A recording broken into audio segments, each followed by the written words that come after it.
Michigan is America's high five. But it's also like the home of Motown. It's a place that has more freshwater coastline than anywhere else in the country. I mean, you look at from Cadillacs to Corvettes. I mean, where else would you want to go? I'd want to be in Michigan. I think about those in Michigan as looking out not just for people who live in Michigan and solutions for Michigan, but looking out for solutions that will be applicable abroad. There's something in Michigan that everyone can find a value in.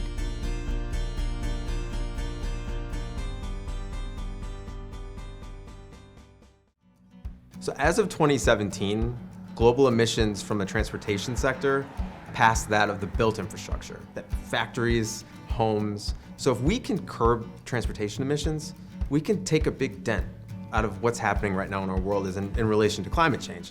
And where else to do that but Detroit? I am Trevor Paul, and I'm the Chief Mobility Officer for the state of Michigan.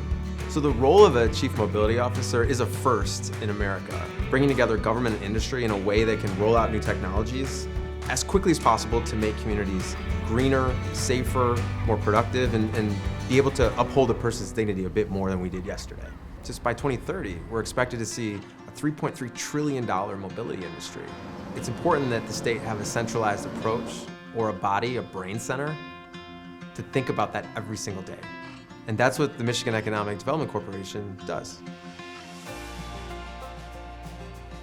There really are no borders to environmental impact. Environmental impact doesn't stop at the Indiana border, it doesn't stop at California, it infiltrates all of us, so we need to be very conscious of that. We're beginning to see people gravitate towards Michigan as the place where you can get it done right, from manufacturing to understanding the guidelines to understanding what a recall looks like and how to avoid them and keeping people safe. The state of Michigan has been extremely helpful when it comes to recognizing the future, not just resting on its laurels of today and yesterday.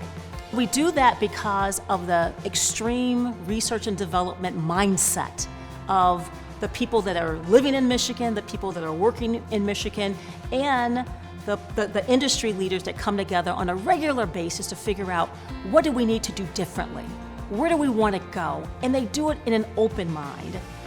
Industries are now converging around 4 foundational platforms: autonomous, connected, shared, and electric.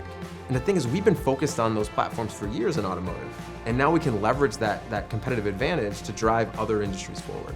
This is the epicenter of manufacturing. We have an exclusive relationship to be the one and only advanced manufacturing center partnered with the World Economic Forum in the US. Michigan has a few things going for it. We have 96 of the top 100 automotive suppliers. 1 in every 5 jobs in Michigan is tied to the mobility industry. It's a part of our economy that actually brought a lot of the people that live here now here in the first place. There's a place for young people to explore. There's a place for mid-career to raise their families. There's a place for seniors to live and explore. The state itself is set up to, of course, welcome and help that talent grow themselves. Michigan's University Research Corridor, or URC, was founded in 2006 by the 3 university presidents at the time. The purpose being to look to one another to be able to measure what impact these 3 research-intensive institutions have on the state of Michigan.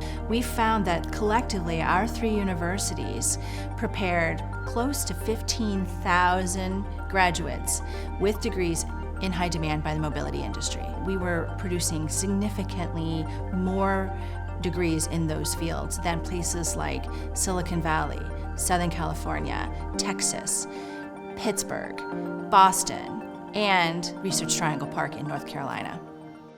So public-private partnerships, people talk a lot about these. This is sort of the gold standard if you want to get something done. No one can do it on their own. So you want to make sure that you're getting public institutions involved as well as members of industry. We have a number of partnerships in the mobility space, and it really does do a lot of work to foster the direction of our research portfolios when we work with companies that help us understand what sorts of innovations they're looking for. We can work with them and utilize the expertise and the infrastructure of our research institutions. The Michigan Economic Development Corporation summons all of the leaders in the state of Michigan, General Motors, Ford, LG Energy Solution, Bosch, you name it, to come together to figure out how do we increase our talent pool so that we can really move forward when it comes to the technology that we need today in order to power the vehicles that we have tomorrow. It's the people in Michigan who have I will use the term grittiness, but I mean gritty in a really good way.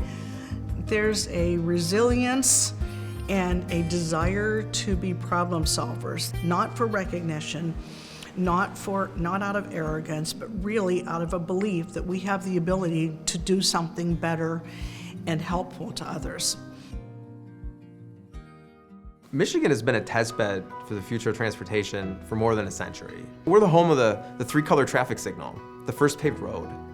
And now as vehicles are changing in ways that they haven't in 100 years, so is the environment around the vehicle. So Detroit has been the focal point when it comes to automotive transportation for decades.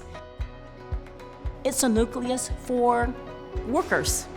Workers when it comes to those who have experience in automotive technology, those who have experience in continuing to evolve the technology from internal combustion engines to battery electric vehicles, to hydrogen vehicles, to whatever the next will be.